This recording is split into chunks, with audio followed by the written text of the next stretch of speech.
For hundreds of years has what might be the biggest Viking fortress in Denmark been hidden in plain sight on the island of Falster.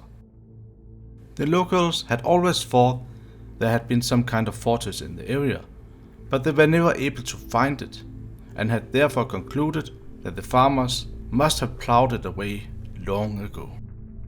The same conclusion was reached in the 1950s, when an archaeologist conducted his research to try and find the fortress in the area. In recent years, satellite images and LIDAR technology has revealed that the remains of the fortress are still there. The images showed the researchers that it was so big that nobody was able to see it in the landscape because they were literally standing on it.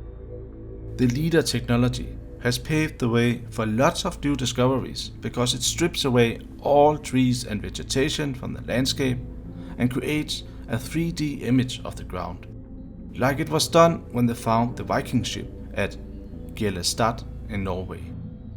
In 2016, the archaeologists made use of the carbon-14 method to try to figure out how old the fortress was, and it was these tests that indicated that it was built in the Viking Age and stayed in use until the 12th century. If this really turns out to be true, it would mean that this fortress was being used at the same time as the ring fortresses. If you do not know, the ring fortresses are defensive fortifications that have been discovered in southern Scandinavia, and they are believed to have been built during the rule of King Harald Bluetooth. We call him Harald Bluetooth in Danish, who was king of the Danes from 958 until his death in 987. But in contrast to the ring fortresses that were only used for a short period, this defensive structure on Falster is believed to have been used for 400 years. It is unknown who ordered it to be built. There are simply no sources available. The only source that even comes close to mentioning its existence is the chronicler Saxo Grammaticus, who in 1158 wrote about a big historical battle between the Danes and the Wends at a place called the Falstrings Joint Action, in Danish Falstringernes Fælles Virke. This could very well be this fortress, and when considering that the Wends would attack and raid the Danish coast for centuries after the Viking Age ended, it would make sense to maintain a fortress in case of an attack. The Wends, who were also pagan, lived across the sea south of the island of Falster, and would therefore have had a relatively short journey to raid the island. Today the lands of the Wends are part of Germany and Poland, and if this really was the fortress they were attacking is unclear, but it is possible.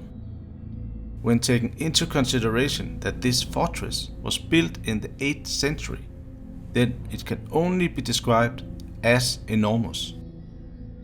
At its prime it was 78,000 square meters, surrounded by bog and lakes, and at its highest places it had ramparts that were up to 18 meters tall. Just imagine if you had to run through a moat and up a tall rampart to attack the enemy, while they are shooting arrows and throwing spears at you. I can easily imagine that it would have taken a big army to attack it, but also to defend it. This fortress was not just a piece of decoration or a symbol of power. There are signs that the ramparts have been attacked and burned several times, but they were always rebuilt. According to the researchers, the fortress was expanded multiple times during the centuries, and this would have taken a lot of manpower and resources to do so. Building a fortress like this is not just something you do. You need lots of people and lots of wood and other resources. Inside the fortress there's been found remains of permanent housing, and this has led some of the archaeologists to believe that it was not just used as a refuge from attacks, but it may have been in use daily as a form of administration for the area, most likely controlled by a jarl. Another theory is that these houses could have been used as a marketplace during peacetime or as a place of worship. If new tests confirm that it really dates back to the Viking Age, then this could have a big impact on our understanding of this time period. It is these new discoveries in recent years, such as this fortress, but also the discovery of the fortress at Eriksø, that has made some researchers speculate if Denmark could have been unified earlier than what Harald Bluetooth brags about on the Yelling Stone, also called Denmark's birth certificate.